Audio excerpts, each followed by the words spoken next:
Today we continue our Voyager 2 series. Over the last 3 weeks we've been looking at the 4 cardinal directions for our voyage.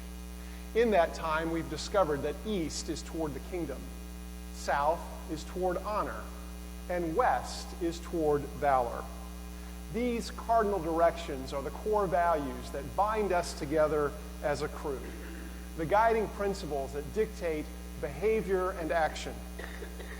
These cardinal directions help crews know right from wrong, whether we're following the proper course and fulfilling our mission, and they create an unwavering guide for our future.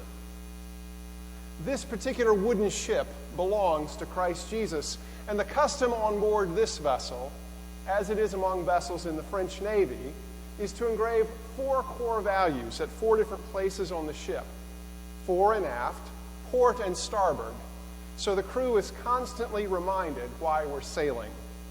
We found plaques engraved with the word kingdom at the very front of the ship, with honor on the starboard side and valor at the very back.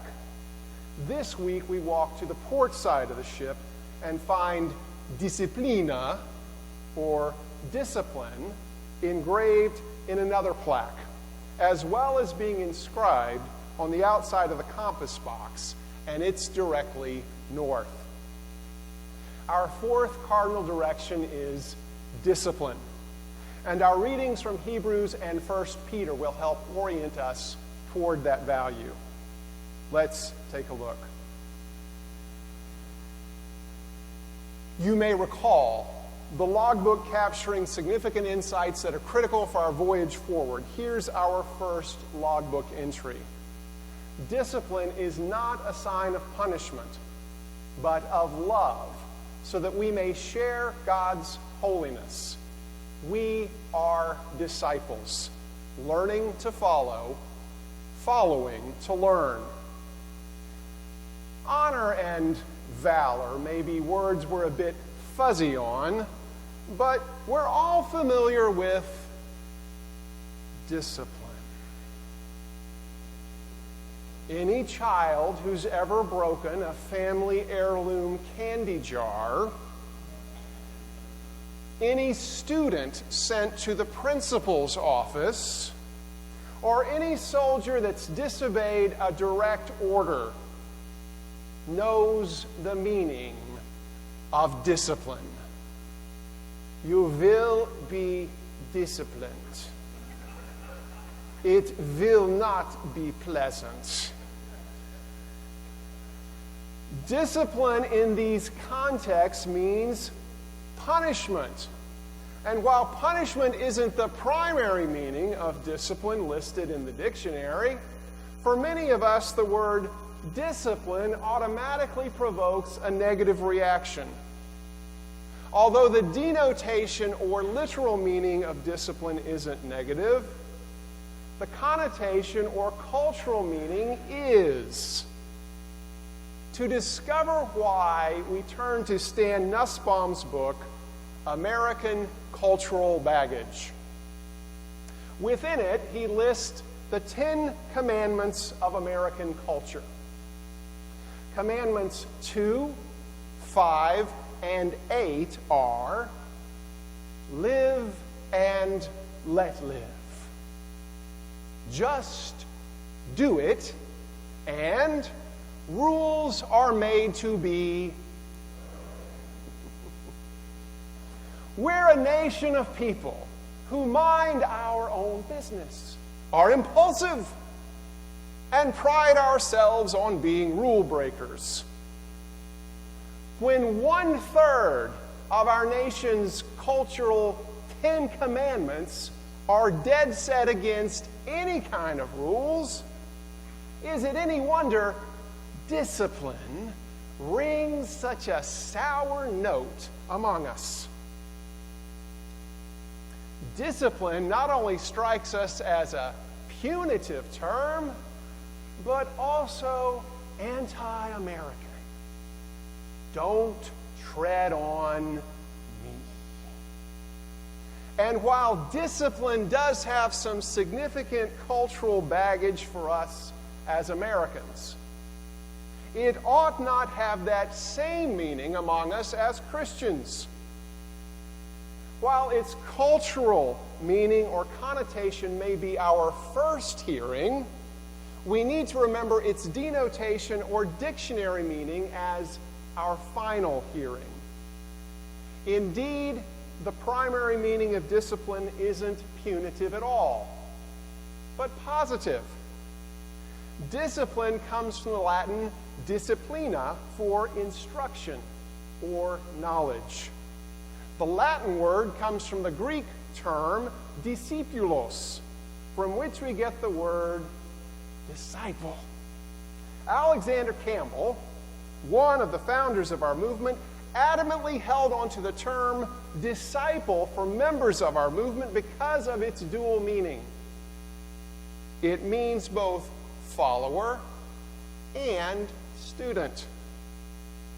A disciple is someone who is disciplined, trained, and instructed. For Campbell, there could be no higher calling than a disciple, someone disciplined by Christ.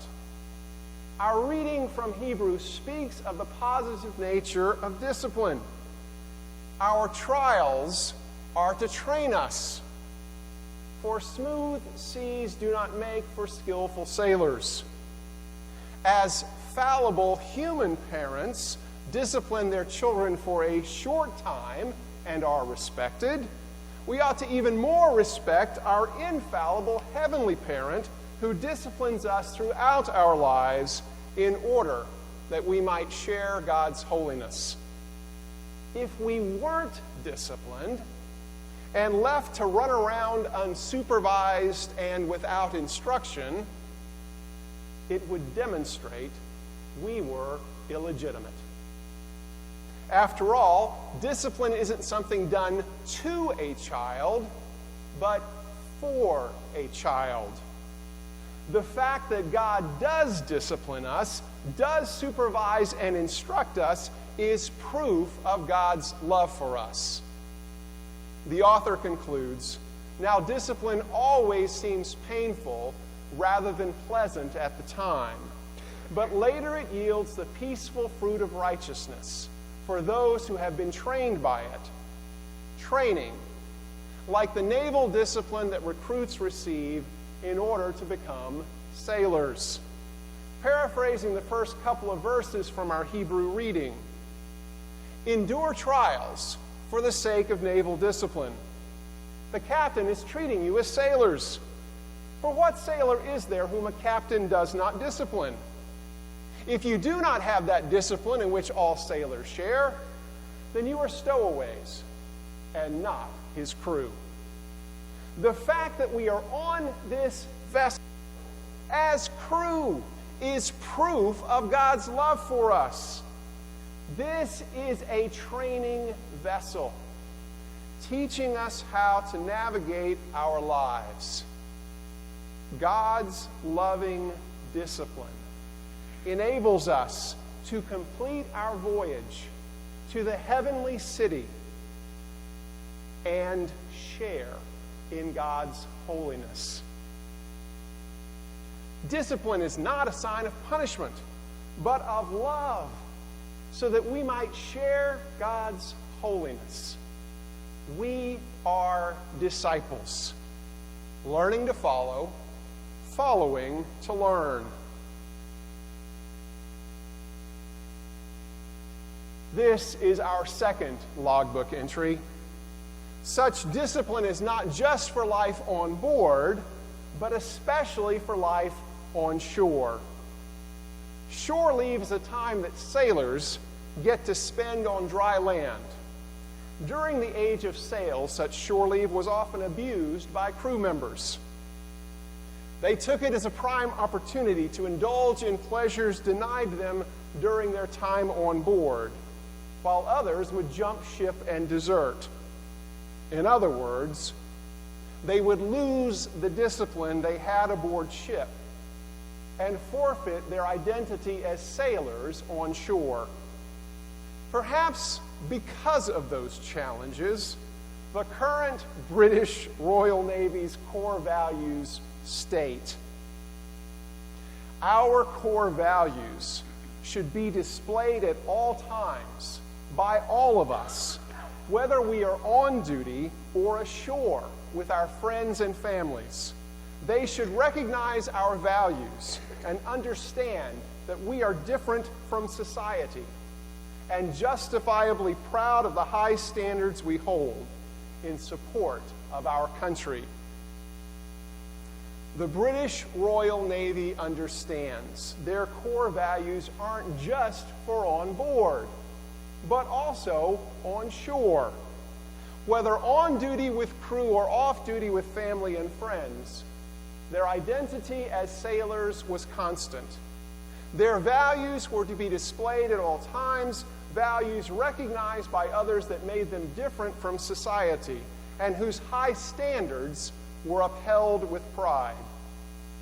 In other words, their naval identity wasn't a uniform they could slip on or off, but defined who they were at all times.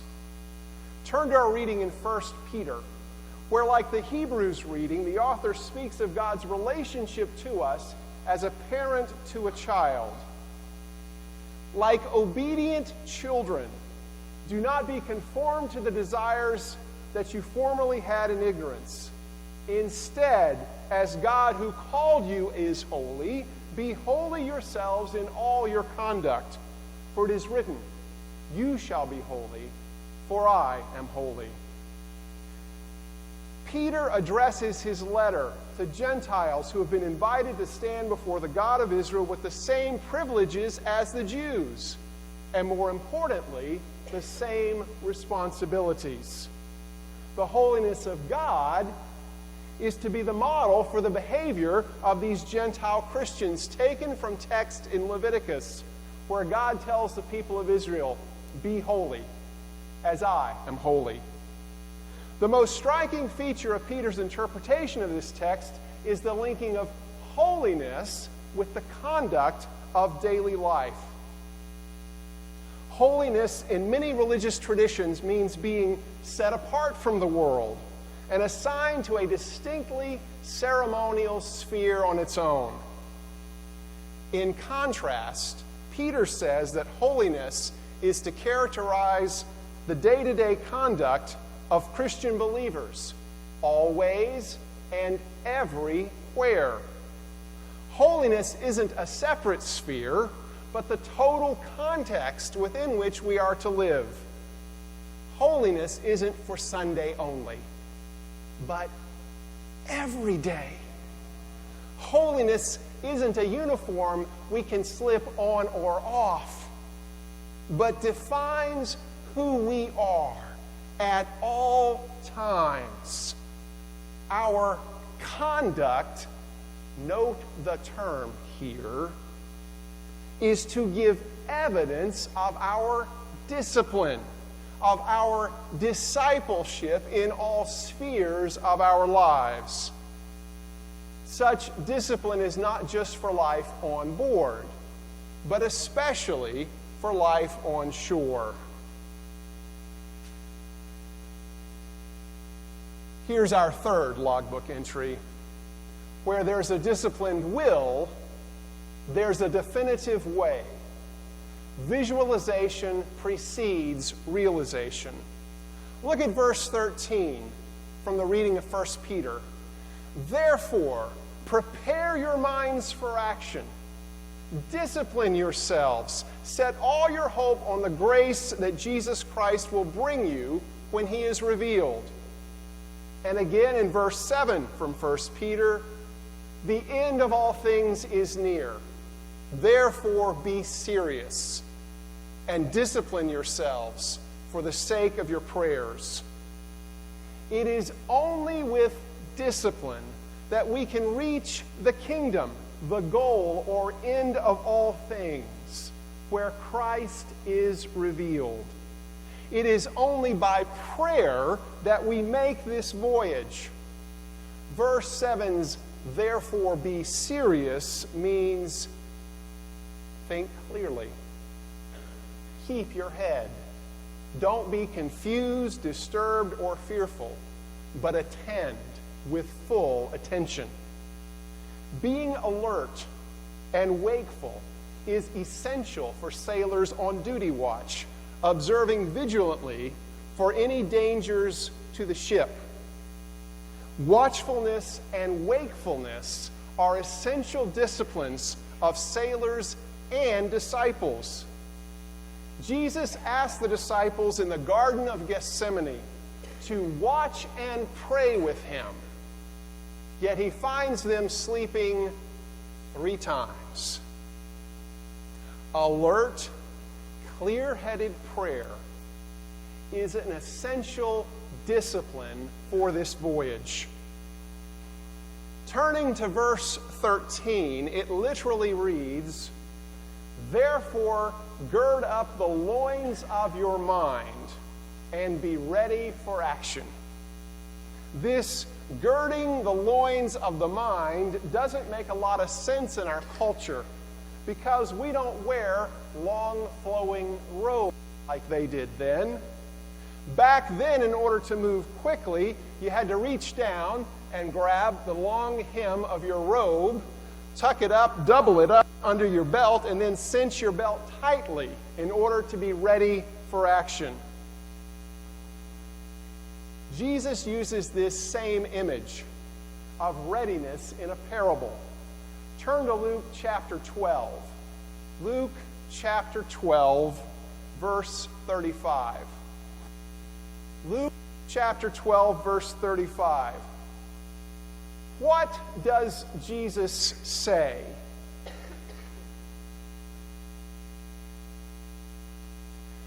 Be dressed for action and have your lamps lit. Be like those who are waiting for their master to return. In verses 37 and 40, he says, "Blessed are those whom the master finds alert. You also must be ready."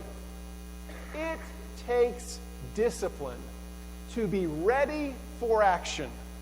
This image of readiness, of loins girded, goes all the way back to the first Passover. Turn to Exodus chapter 12, verse 11. Exodus chapter 12, verse 11. What does it say about how the Passover meal is to be eaten?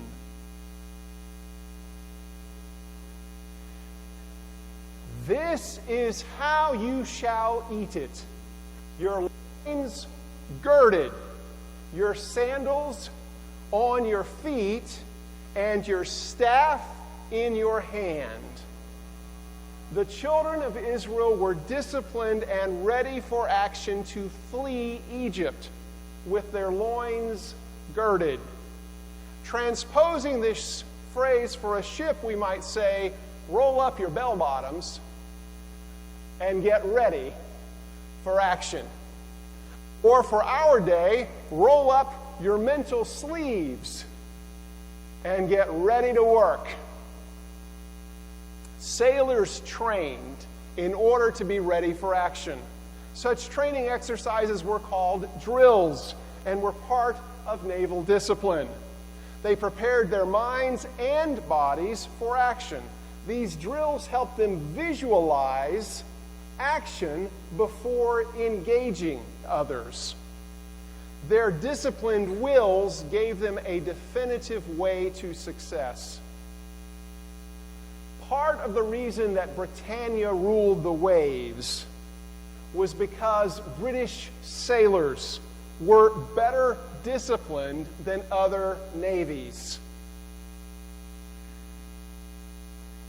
Contemporary opinions were that British sailors were more steady in combat than the French, who were prone to overexcitement and losing their heads, and therefore more difficult to command in combat. British sailors, on the other hand, were constantly and incessantly drilled to be prepared for action. They performed tasks better and quicker than anyone else. Their discipline was why the sun never set on the British Empire. That fact was incorporated into the official march of the Royal Navy. It's a song called Heart of Oak, referring to the wood of British ships made of the strongest central wood of the tree. Such hearts of oak were less susceptible to warping and shrinkage and had great stability. And the song went like this.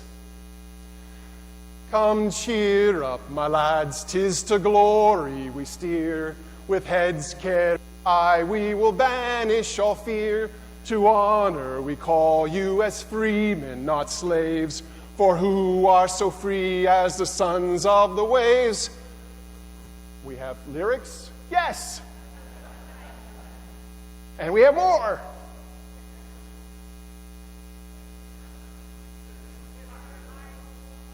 Hearts of oak are our ships, hearts of oak are our men.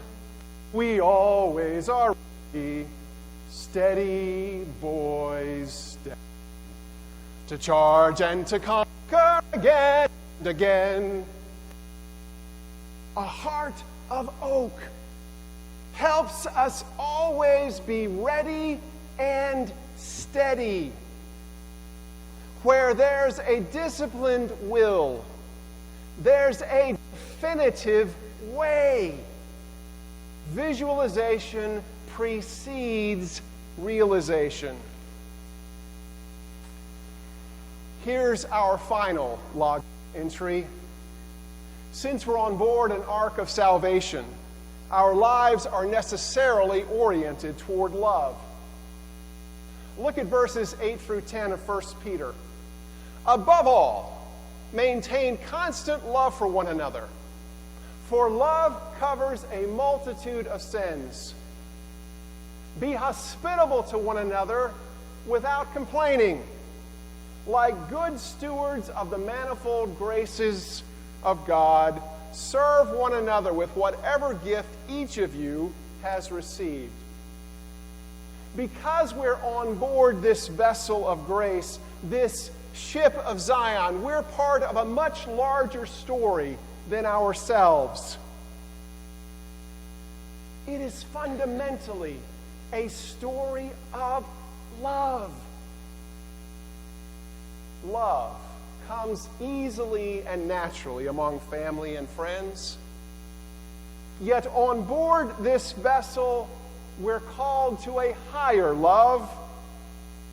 We're called to love each other.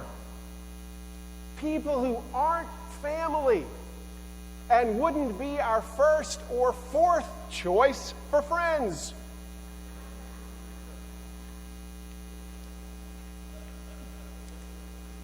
We're called to love each other. People who aren't neighbors and maybe just a notch above strangers. It's why being hospitable to one another is such a critical need in our day and age.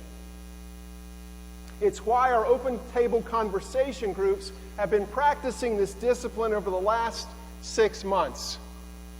Realizing that community amongst ourselves is necessary before opening our tables to others.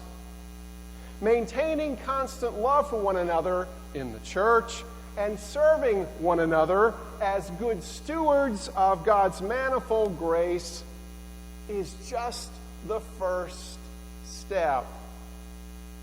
Stewards are those who serve others in a ship and bring them hospitality. We get to first practice loving others here. The higher love we're called to includes also our community, the neighborhoods where we live, our nation, world, and even enemies. That kind of love doesn't come naturally, which is why we need training and discipline in order to do so. There's an old expression for the church that we're a school of love. The church is where we're taught to love beyond what's natural and normal for us. The church is where we're instructed, disciplined, and discipled. This is a training vessel. And just as valor can be commanded, so can love. What does Jesus say in John 13:34? I give you a new commandment, to love one another. Just as I have loved you, you should also love one another. As undisciplined Americans who pride ourselves on being rule breakers, we question how love can be commanded. We might say to our captain, "Sir, my heart just isn't in it to love that crewmate." To which the captain would reply, "Sailor, you have a misunderstanding of what love is. Love is not a feeling. Love is a choice and action." Let me illustrate. Although Adam and Eve disobeyed me, I chose to love them.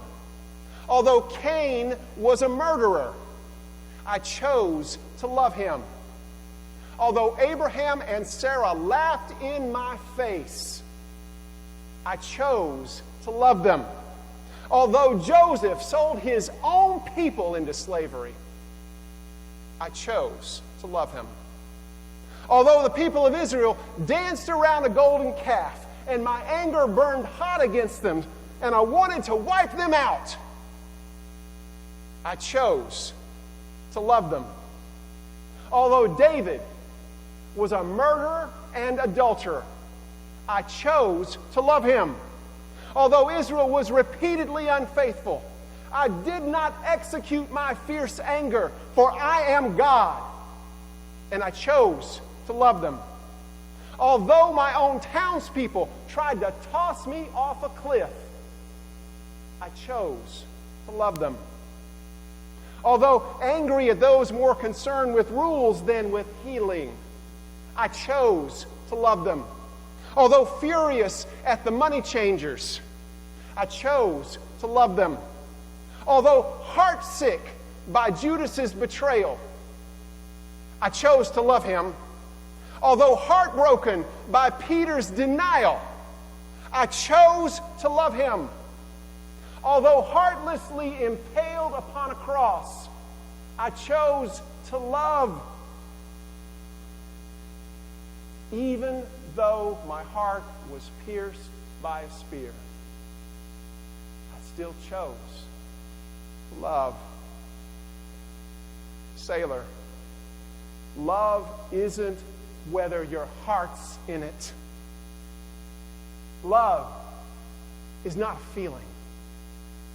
Love is a choice and action. Such love doesn't come easy. It's why you're on board this vessel, to learn how to love in this manner. We are commanded to love each other as Christ loves us. Jesus never commands without giving us the power to comply. For as Romans 5:5 says, God's love has been poured into our hearts by the Holy Spirit. This is a training vessel where we first learn how to love each other as Christ loves us, in order that we might then love neighbors, strangers, and enemies. Above us is our main mast, a reminder of God's choice to love everyone.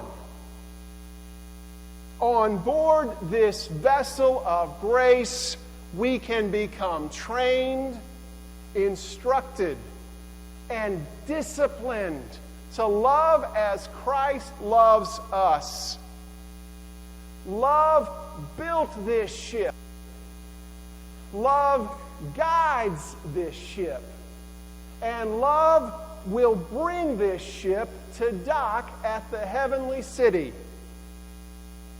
This is a vessel of grace. This is an ark of salvation. And let all crew on board this ship say, Amen. If you'd like to share in God's love and holiness, we'd invite you to come forward as we sing. We call ourselves disciples. Please stand as you're able.